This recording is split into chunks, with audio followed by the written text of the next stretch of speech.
Hi everyone, this is Coach B, and it is my pleasure to welcome you to the Fitness Mindset course.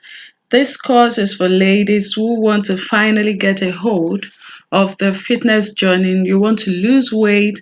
Maybe you've tried many times to lose weight and you keep gaining the weight back. Every time you lose some weight, you gain it back. So even though you have lost cumulatively 40 kg or even 30 or less or more, but you are still in the same place or close to where you started from, this course is for you to help you to not just to lose the weight, but to keep it off. This course is also for you if you have unsuccessfully tried to lose weight at any point in time. And if you have food addictions, you feel like if you don't eat a particular food or if you don't drink a particular soft drink or anything that is not particularly healthy for you, but you find yourself stuck to it, then this mindset course is for you to help you with your fitness because it all starts from the mind. The mind muscle, which does not literally exist actually, but it controls every other thing. So if you can get your mind under control, then you can control every other area of your life. And this is why this course is important. I'm not trying to replace your health coach who gives you the workouts to do every month or who gives you the meal plans and all of that. That is not my intention, even though you will be getting meal plans and examples of workouts in this course.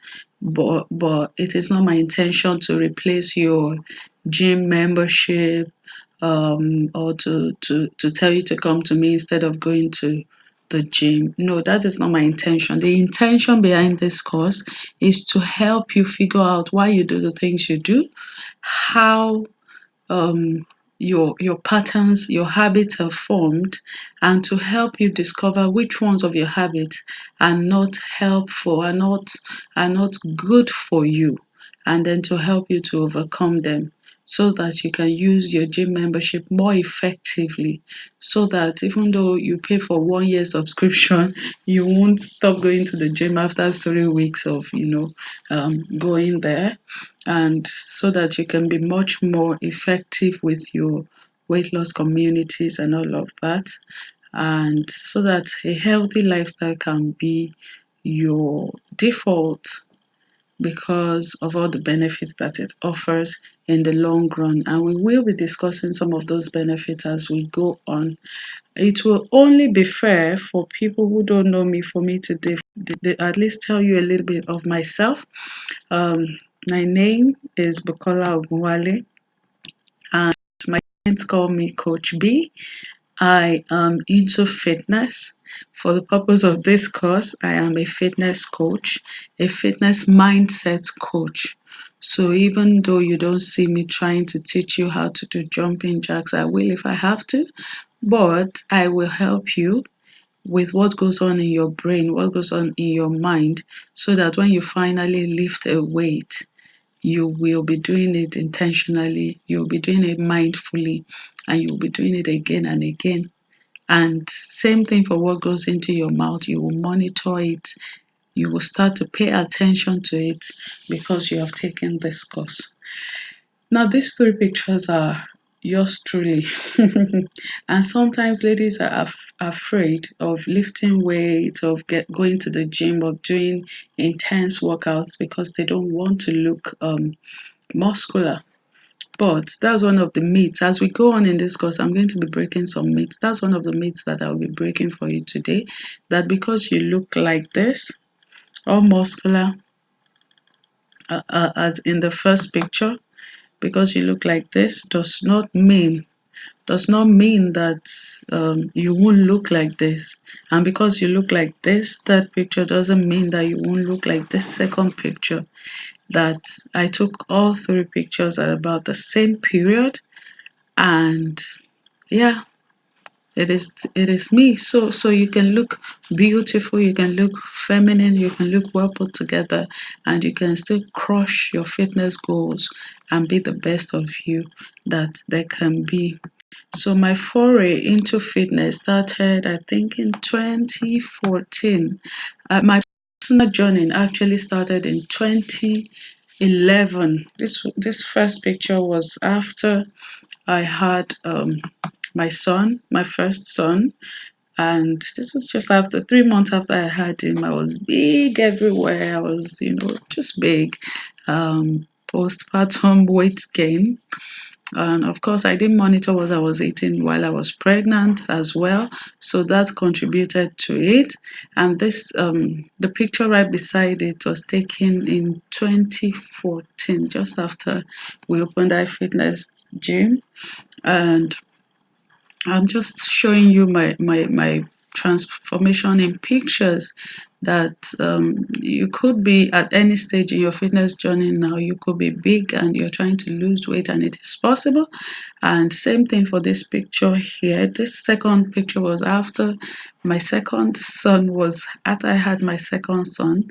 Incidentally, I watched what I was eating, so I didn't gain much weight during pregnancy, but post while I was breastfeeding and trying to get back into my routines, I gained a bit of weight there as well. But by here in this other picture, I had lost it, and my child was maybe about 11 months when this picture um, was taken. So, and this picture in the middle, this is literally what we're going to be doing in this class, this whole period that we are going to be sitting together and having a heart-to-heart talk. I will be talking to you through the slides, and you will be talking back to me in the groups, in the community group that we're going to, in the mastermind group that we're going to have. You're going to be talking back to me on the papers of your workbook while you are answering your questions. If I have the opportunity everywhere that I go to train people about fitness, I like to talk to people first, because if we can fix it in your mind, then we can fix it everywhere else. So moving on, of course, there are a couple of other things that I do that I hadn't mentioned. I'm a lawyer by background. I practiced law for years, and I'm also a business coach. So I teach people, I help people with the business growth and with the legal structures to their businesses. And I'm a minister. Yes, yes, I love the Lord and I love to serve Him and to minister to His people. So those are a few things about me. You will hear more about me at the end of the course or at the end of each module, and you can still ask me any questions you want in the group. So let's jump right into module 1. The outline is right here. And who are you? What is mindset? How do we get mindset? We're going to be talking about the habit loop. This is going to break your, as in, it's going to like you have light bulb moments just learning about these things, and we're going to create new pathways for you, and we'll build structures that last for your new habits. I also put the outline for module 2 and 3. Module 2 is basically about your food mindset, because you can't talk about fitness without talking about food. And module 3 is about your workout mindset, because how can you talk about fitness without referring to exercise, to work out? What is workout to you? Why should you even work out? How should you work out? Consistency, embracing your journey, just hanging in there. So we're going to be talking about all of those things, and the science behind workout. That's a favorite for me, actually. There's a science to workout. It is 2 plus 2 and it is equal 4. And if you're not getting 4, then you're doing something incorrectly, and we're going to address it and fix it in module 3. So back to module 1, your lifestyle mindset. So let's start with, who are you? Who are you? And this question is not a rhetoric question. I want you to actually ask yourself right now, who am I? Then answer yourself. As in, you can ask me, and I will say, "Oh, my name is Bukola. I do this, I do that." So people tend to describe themselves as what they do. What do you do? What impact are you making? So who am I? But then everybody puts their best foot forward. You will never see someone who is addicted to food defining themselves and saying, "Oh, my name is so so person and I love food so much that I overeat every time I sit down to eat." Okay. So even though somebody is overweight is obvious to us, and sometimes to them, sometimes not to them, but when you tell people to introduce themselves, they put their best foot forward. However, this does not mean that your other foot does not still exist. There is a second foot, it exists, and most times it is apparent to everybody. So you can see someone that is obese, they're describing themselves and saying, "This is who I am, this is what I love to do, this is how I live my life. I have so so number of children, I have a husband that I love and cherish, I have a job, I love myself, I love swimming, I love this, I love that." And you're looking at them and you're wondering, if you really love swimming and if you actually do swim, then you shouldn't be this obese or overweight. So this is to say that that other foot that we're trying to hide, it still exists. And it doesn't matter what you choose to see, because everybody else, well, maybe not everybody, but most other people see what you are not saying, what you're trying not to say. They see it. And oftentimes, you are not saying it, not because you're trying to deceive the whole world into believing you're something that you're not, but you're not saying it because even you're trying to avoid it. You're trying to pretend that it does not exist. Many times people slip into self-deception, ignoring what is right before their eyes because it makes life easier for them to go through. It makes life easier to face, but it shows in other areas of life. Let me give an example. For instance, if I mean, let's say somebody has a relative that is close to them that is at a near death, situation, maybe really sick, and it's frustrating.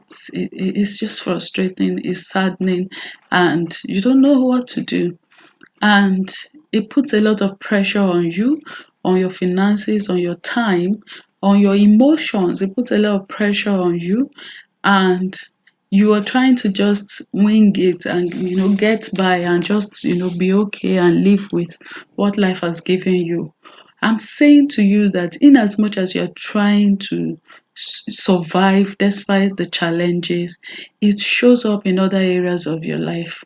And oftentimes it shows up in your health, because it shows up first in the choices that you make, in your health, in your habits, in your behaviors, the choices you make when it comes to food, when it comes to rest. So someone like that may be binging on TV, maybe binging on food, maybe oversleeping, or maybe not getting enough sleep, suffering from insomnia. So it's showing up. The challenges of life that we're trying to hide, they are showing.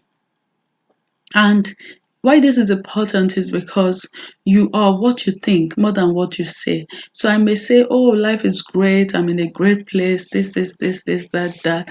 But I can look at you and see how you have added 10 kg in 1 month or in 2 months. And I can say to you that you are not doing great. What is going on? What exactly is the issue? And for some people, they're like, "I don't even know if I'm obese or not. I don't know if I've gained too much weight or not, because everybody around me is big."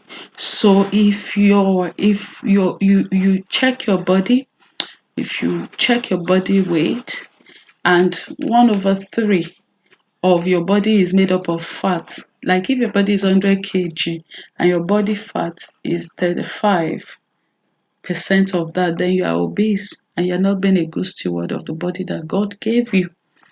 So if you're not sure whether you're obese or not, if you're not sure whether you're overweight or not, if you're not sure whether you should be trying to lose some weight or not, then you need to like get a weight scale.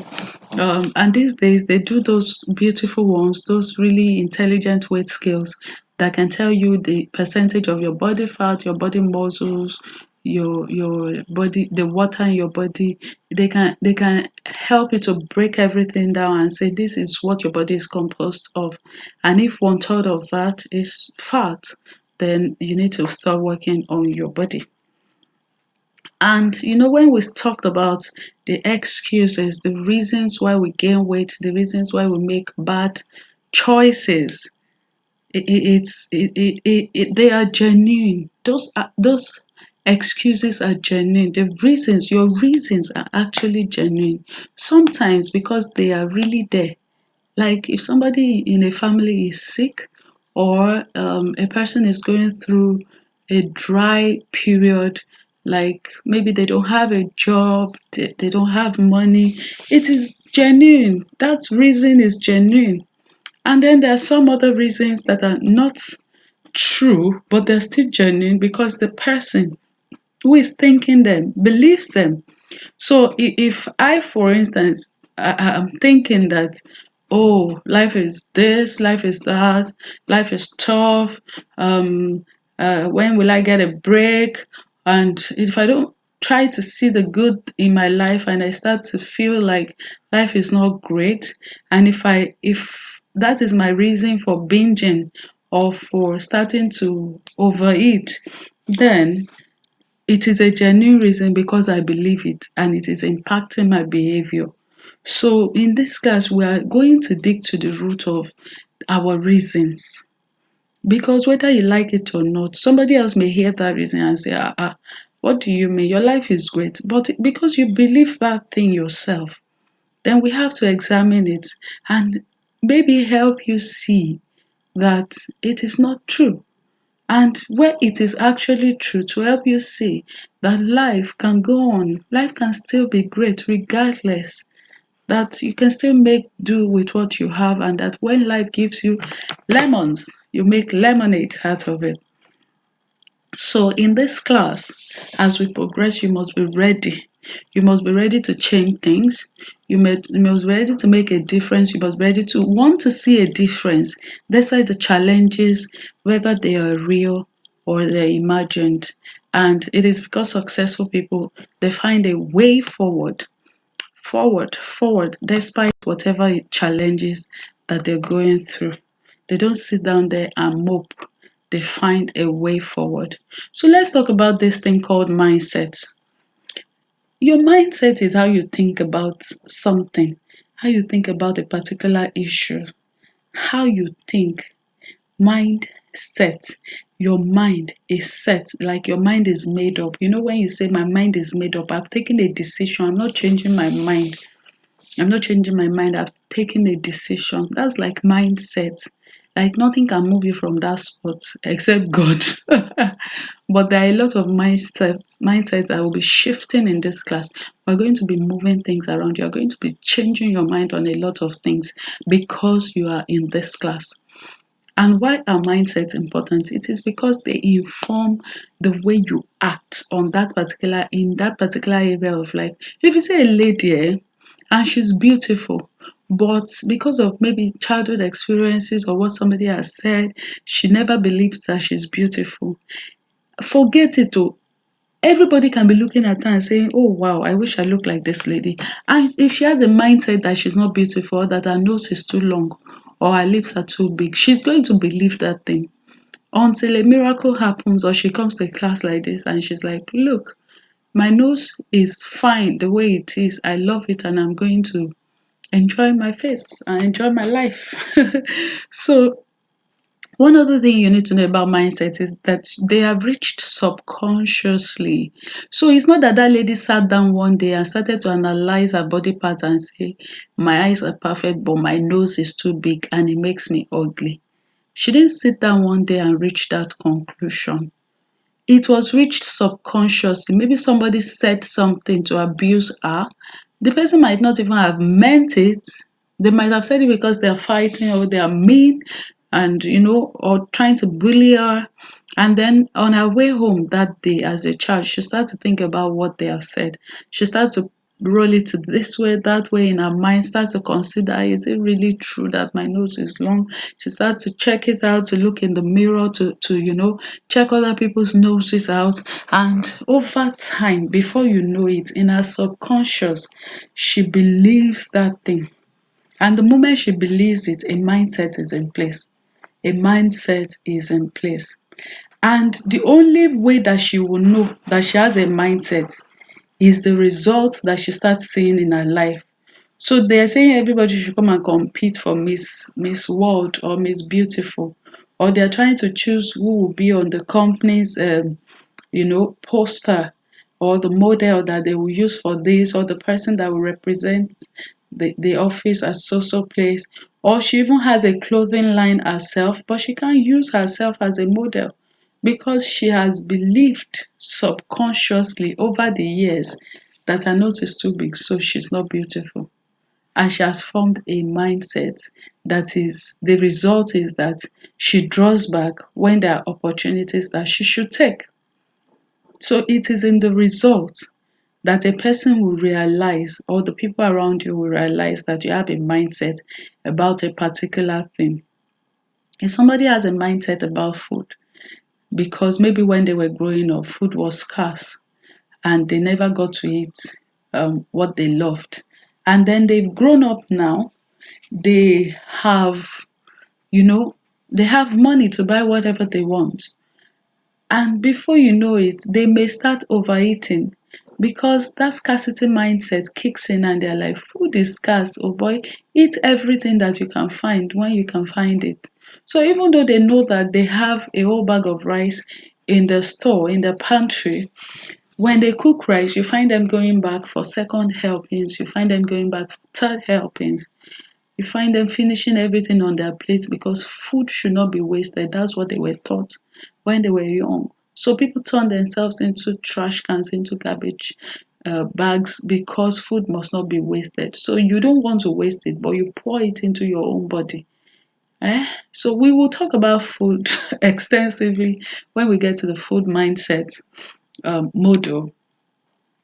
But you must know that 75 to 98% of your current mental, your mind, your mental, your physical, your body, okay? If somebody has some mental issues or physical issues or emotional issues or behavioral issues, 75 to 98% of time, those are from their thoughts lives, what they think about, what they allow into their minds. And that is why this mindset thing is so important. We must attack it from the roots because you see yourself doing some things, you don't even know why. It is because mindsets have been formed and you are not even aware because they are subconsciously formed.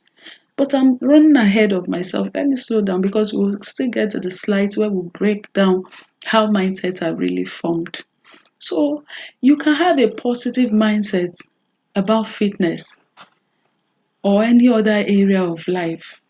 You may think that I have a positive mindset about fitness.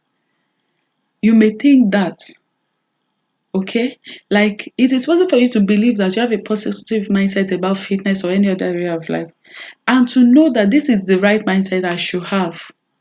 But there's a change that must happen in your mind. There's an experience that you must have before you can implement what you know. That you know it does not mean you are doing it.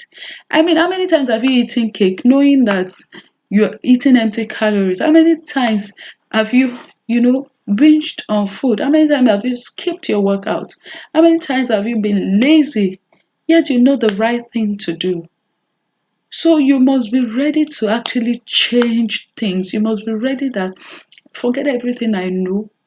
This time around, it's not just about knowing, it is about changing things.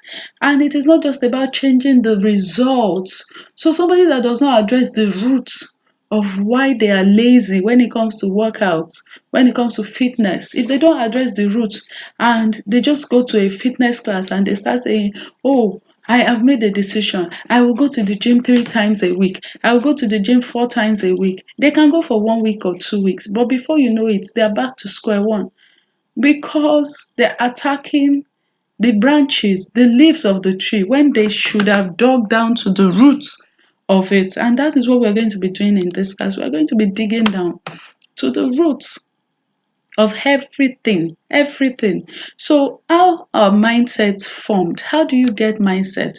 It is first of all from what is modeled to you. If you didn't have parents that used to work out when you were growing up, if you didn't have active parents, let's say your mom had a store or a shop and she sat down all day, and right there where she's sitting, she's calling the person selling puff puff, calling the person selling food, calling the person, oh yeah, go and buy me Motina, go and buy me this, go and buy me that. That is what you was modeled to you. You will replicate it.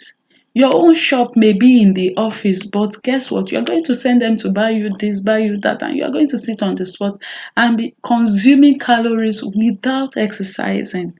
If you have parents who sat down and laced all day, laced around, then you are going to do it because that is what was modeled to you. And if you have parents who were active, maybe they were farmers or something, you are going to model that as well. You are going to find something that makes you active to do. So what was modeled to you? Take a pause. Take a pause and say what was modeled to me growing up. What were the major um mindsets that I formed just from watching my parents or the people that I grew up around? Was there a healthy culture that I grew up with? Was there a good fitness culture? Did we take walks? Did we go for runs? Okay. And also, mindset can be formed from what major experiences live with us. You go through a major experience, you can never be the same again. Mindset will be formed whether you like it or not, except you intentionally decide this is what I'm taking out of this experience. This is the mindset that I'm taking out of this experience. Every major experience that you have, I mean, and what is major now? What was major when you were 15 years old may not even be major now. Let's say somebody repeated a class when they were 15-year old. That person must have felt rejected, dejected, not good enough, feeling like all her mates are moving to the next class and she is stuck in this class. She's in class with her younger ones. And all of those feelings will leave a mindset. And how does a 15-year-old even know not to own failure? How does a 15-year-old know that you failed does not make you a failure? It's when you accept it and you say you're a failure that you are actually one. So that is why we must explore the mindset that we currently have. So ask yourself again, what major experiences have I had in my life? Was I dumped by my first love? Even before we knew what love was all about. Did my parents separate? Did major issues that could impact a young person? What were the major issues that happened in my life when I was young? And what did they leave with me? What thoughts patterns did they leave with me? What did they do to me? What did they do to me? Somebody that was raped would never be the same again except God intervenes. All right? So we must explore the issues, the things that we went through. And I mean, there's hardly from my experience of talking to people, counseling, just even having conversations with other people, you will know that there's hardly anyone, even the sheltered people when they were young, who hasn't had a major experience or a major um something happened when they were young that shook them, that affected them to the core. There's barely anyone who had that straightforward life, everything is great. Let's just live life and enjoy ourselves. There's barely anybody who actually had that. So you must ask yourself, what did major experiences do to me and what did they leave with me? Also, mindsets are formed from what you were taught. If you were taught something, if you were taught something, if you were told something, then you will form a mindset from it. If you had parents who doted on you and they would constantly maybe tell the maids, oh, give him food, oh yeah, give him 2 meats, give her 2 meats. We're not suffering now. You will grow up saying food is equal to we're not suffering. And if you don't have enough food, you're going to feel we are suffering. And when you have plenty of food, you're going to feel yes, we're not suffering. I hope we get what I'm saying. So what you were taught outrightly, what was said to you, what was said to you will help you form mindset. There are other things too. And if you look at this diagram. So habits of mind, we talked about this, we'll still talk about it. The experiences, we talked about it. What you also need to know is that mindset creates blind spots. So everybody can see it. You the one inside it. You're the only one that cannot see it. Mindset are self-deceptive. The person is you're deceiving yourself. You don't even realize it. Once in a while, maybe you even consider that maybe this thing is wrong. But oftentimes people can have blind spots and self-deception and everybody is saying it. And that's why they say if you see somebody that has a problem with everybody, then that person themselves, they are the problem. And mindsets shape our lives because your thoughts, they shape who you become. Everything you do, everything you plan is influenced by the way you are thinking. So before you know it, your mindset shape your life. And if you like, relocate from one place to the other. If you carry the same mindset, then it will follow you there. Somebody said that if you're trying to like grow big, and you don't grow big first in your mind, no matter how much money you get, no matter how much help you get to grow big physically, as in terms of maybe business or career, promotions and all of that, that's you yourself, you will self-sabotage and shrink that bigness to where your mind can accommodate. So that is why it is important that we examine our mindset because they shape our lives, they shape our worlds. And it is said that they can be developed. So that you have had mindsets that have been with you since childhood does not mean that you cannot have newer mindsets, different mindsets that can give you a better life. Okay? At least if you've been living with something for 10, 15, 12, 20 years and it's not working for you, you should be able to say, okay, what will work for me? Let me find what will work for me and let me embrace it. And that is what we are here for. Our mindsets can be transcended. You can transcend them, you can outgrow them, you can replace them. It's much more positive mindset. Okay, so this picture is also similar to the one we just saw now. Mindset become automatic thoughts. They become automatic thoughts because they are in your subconscious now. You don't even think about them before you do them, and so they are automatic. And because of that, they affect everything. And this is mindset coming from previous beliefs and ideas, your perceptions, your memories of your childhood. Everything comes here and influences your mood. This is your intrapersonal relationship. Your mindset affects the way you relate with yourself. Okay? And this is about the externals, events, things that happened, what other people said, what they did, and it affects your interpersonal behavior, how you relate. So your mindset, they become automatic thoughts that affect how you relate with yourself and how you relate with people around you. We're seeing why and how important mindset is. I want to talk to us about the habit loop, but before I talk about this slide, let's go to the experiment by the MIT, university. They carried out an experiment. And please pay attention. If you haven't paid any attention since I started talking, pay attention to this. It is extremely important.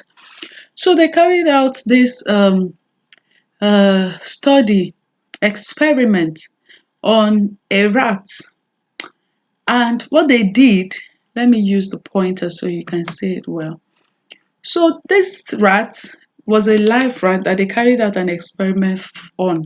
They put it in a maze, and in the maze, they just at the beginning of the maze, they put a lever that clicks. It makes a sound when the maze opens, when the door opens. And then at one end of the tunnel of the maze, they put chocolates. So, so there's cue, there's process, routine, and there's reward.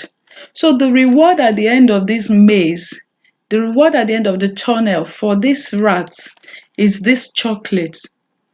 And if you come to this other picture, so they said the first few times, first and second time that this lever clicks open, this is what happened in the rat's brain. So they were trying to study the brain of the rat to see how habits are developed and how they can be changed, whether good or bad habits. Because we'll still get to where we discussed that your brain does not even realize what is good or bad. Your brain just absorbs what you tell it as good and what you tell it is bad. So that's why people remain in abusive relationships, because they have told their brains that it is good for them. So it's what you tell your brain that it believes. But let's go back to this diagram. The first time that this click, the rat heard this click and the door of this maze opened. This is what was happening in the rat's brain. It was actively trying to figure out what needs to be done. Do you see all this activity? The rat's brain was trying to find this chocolate. It was a flurry of activity. Can you see, this is when it heard the click, then it started looking for and following the smell to find the chocolate. Then this is the second time. The second time too, he heard the click and he started looking for the chocolate. And then this is after several times. A routine has been developed, a habit has been formed in that rat's brain. And what has started to happen is the moment the rat heard the click and entered the maze, can you see that there was little or no activity here? The rat's brain was conserving its energy because it had already formed a habit and memorized this pattern, this routine. So it's without the rat thinking too much. Yeah, the rat was thinking too much, thinking a lot, trying to find this chocolate. But here, the rat was not even thinking, it was going by rote. It was just subconsciously doing stuff and it still found the chocolate. And this was after several rounds. What this tells us is that habits, once you start, the first few times you start a habit, your brain is trying to figure it out. But by the time your brain figures it out, after maybe the first few times, you don't even have to think about it. Your brain does not even have to actively work towards it. It just goes straight ahead, follows the pattern you have taught it, and goes to the reward. Now, it is another question whether what is perceived as reward is actually a reward or a destructive reward. But if you have taught it that this is your reward, it's going to subconsciously keep going for that reward. How do we know that brains can form patterns and do them by themselves without you being involved? It is the same way you learn how to drive. The first few times of learning to drive, you have to pay attention. All your faculties are involved. Your brain is sharp. Everywhere is involved. You cannot multitask at that point. But how is it that now that you've been driving for months, for years, you reverse out of your driveway, you enter the expressway, you literally drive from the house to the office without having a conscious thought of, let me turn on the ignition, let me press the brake, let me accelerate. How does that happen? It is this same thing. Once you train your brain on what to do and your brain gets it, your brain keeps doing it. Your brain keeps doing it. Now let me tell you the sad the sad thing that I discovered from this experiment.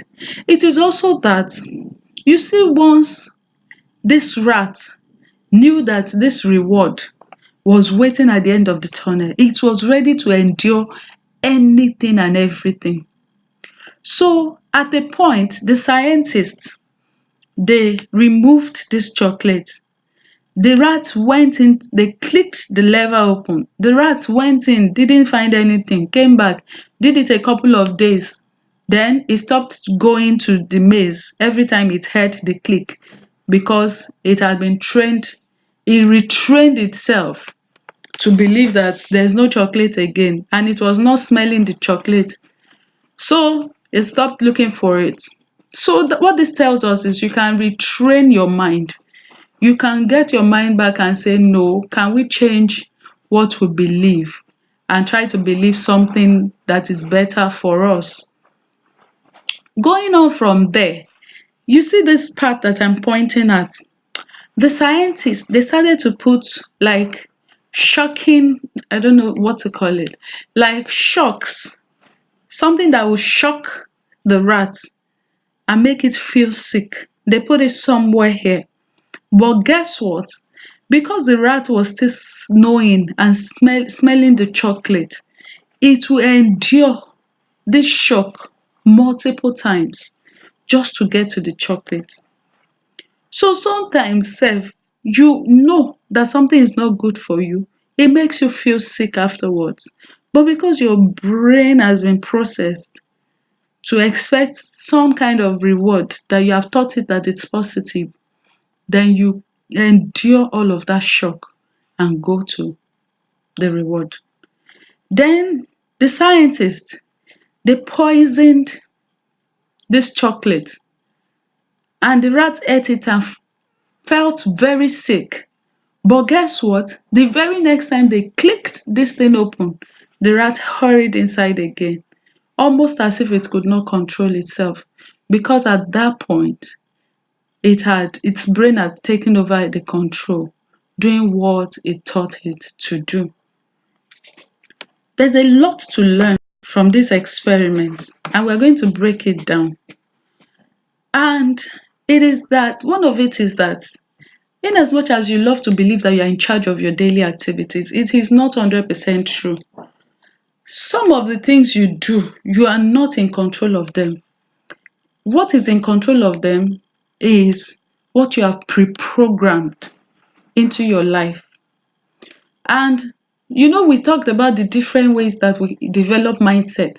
So let's say you were going through a low period of life, a low time, and you started to eat junk food to pacify yourself. And we will talk all about that in the food mindset class. But let's say this person starts to eat junk food to pacify herself. And then before you know it, the things have changed for them now. She's doing fine now, he's doing well now, life is better, life is good. But the mind, the brain is already processed for junk food.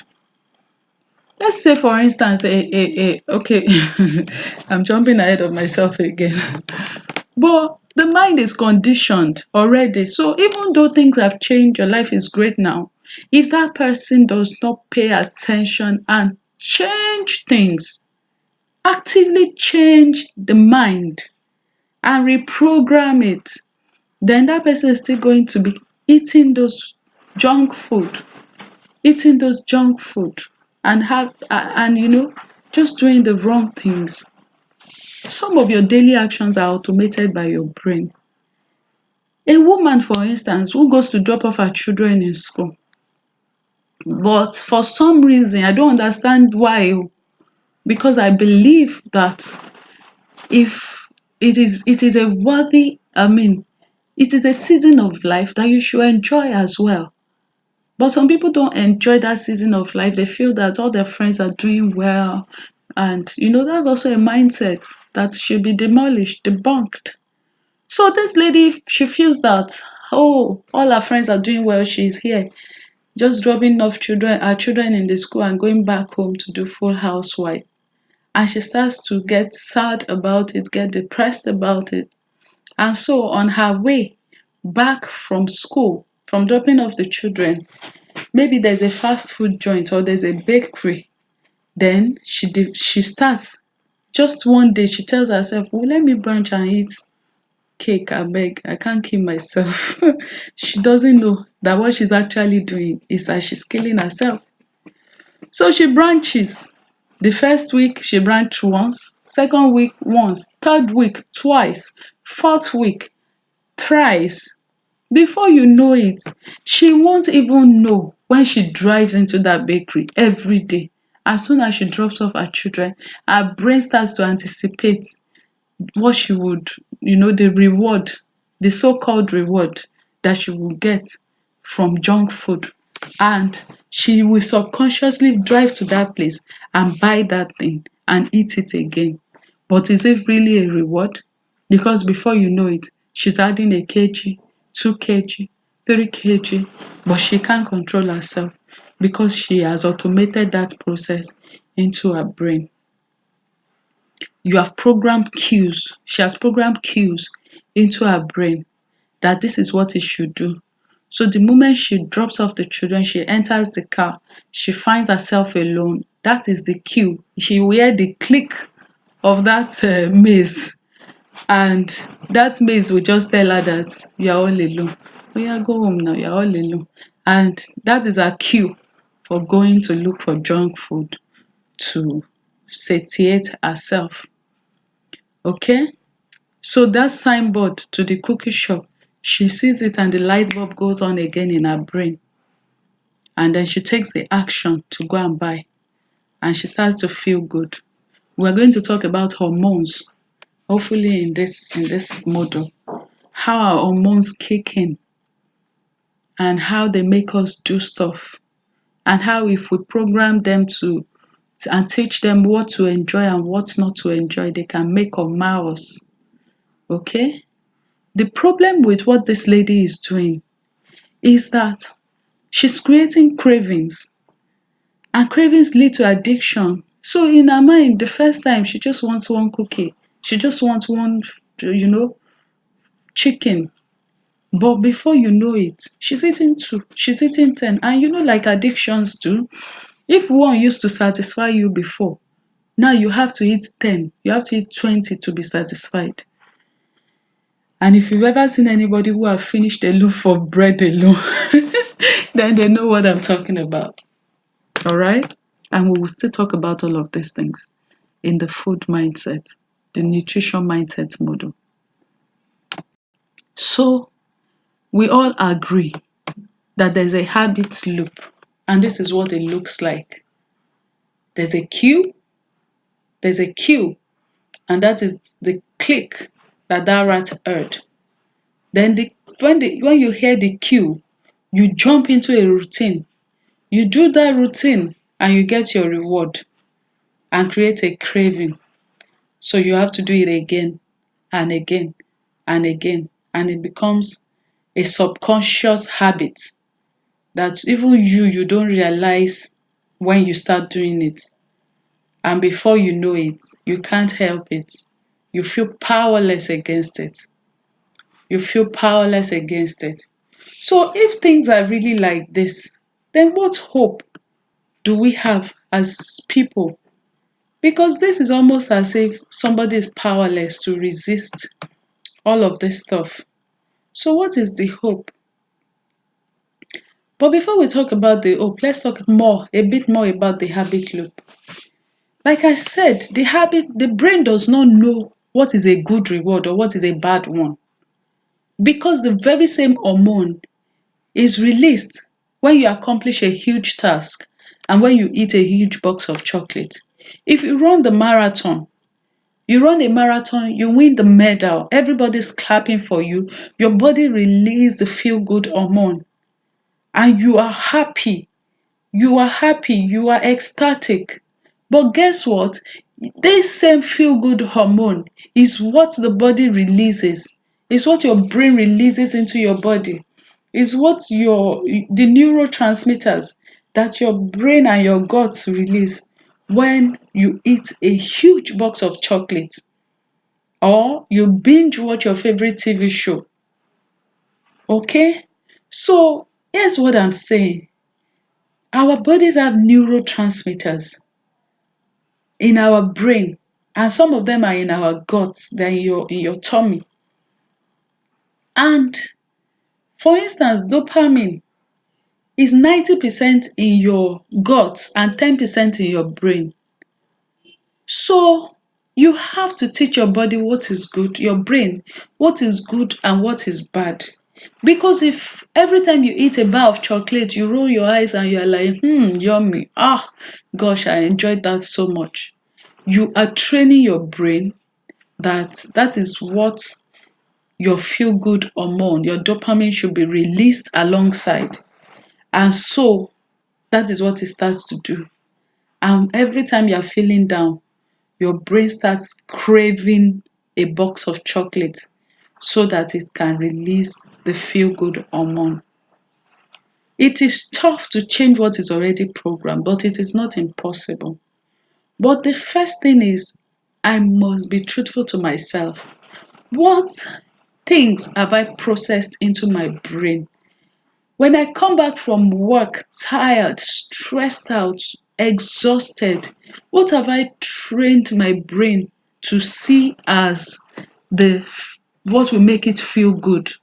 Do I just sit down in front of the TV, mindlessly eating a huge bowl of swallow and soup and telling myself I can't kill myself?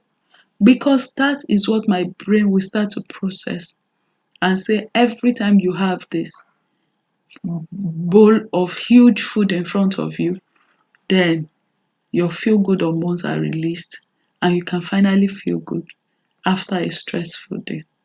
And we will talk about stress too and its interactions, how it affects our eating habits in the next module. So what negative health habits do you need to confront in your brain? What do you do when you wake up? From when you wake up to when you sleep, what habits, what things do you automatically do? Do you munch on snacks mindlessly? What sort of snacks do you even buy? You enter a supermarket, subconsciously you reach out to pick the snacks that you are used to. What have you trained your body to be used to? So this is not just even your fitness coach saying to you, this is the list of food you must eat from. Eat carrot, eat cabbage, eat cucumber, eat lemon, lime, drink this, drink that. This is about you saying, why do I reach out for the things that I reach out for when I'm grocery shopping? What do they bring to me? So if I am constantly eating chocolate, eating biscuits, taking sweets because they make me feel good, can I start to say what else can make me feel good? Since we have said that you run a marathon, you go for a walk, a brisk walk, you go for a run, a jog, you will still have your feel good hormones. So, how about I replace what makes me high, what makes me feel good? You be with friends, you feel good. That's friends that will help you build healthy habits too. You know, you know. So these are really important life altering issues that you must confront by yourself because nobody is going to do it for you because it involves a level of self awareness, a level of being true to yourself. You have to be true to yourself. Like even if I'm deceiving everybody, I know that this is what happens. Like some people have snacks in their bedside drawers that they use to console themselves. So what can I replace that with that I will still console myself? What if I start to talk to myself? What if I even have a friend, record a conversation with a friend where she's encouraging me and telling me that look at the good things in your life? Or what if I record that myself and I count all of my blessings so that I don't focus on the things that I need to console myself about? Because everybody has one thing or the other that they would love to change about themselves. Okay, so here's what I'm saying: change your mind. Change your mind. Whatever you do, change your mind. Because when you change your mind, you will be able to create new outcomes for yourself. And when you change your mind, your brain will adapt to the new you, and you will start to get positive results when you used to get negative results. So you must change your mind, and it must be an intentional process. It's not subconscious. It will become subconscious too, but it's not initially subconscious. Think about someone that has learned to drive on the right side of the road all their lives, then they relocate to somewhere where they have to learn to drive on the left side of the road. They have to change everything they have ever thought of. But if you doubt that it is a possibility, look at all your friends, all your relatives that have relocated.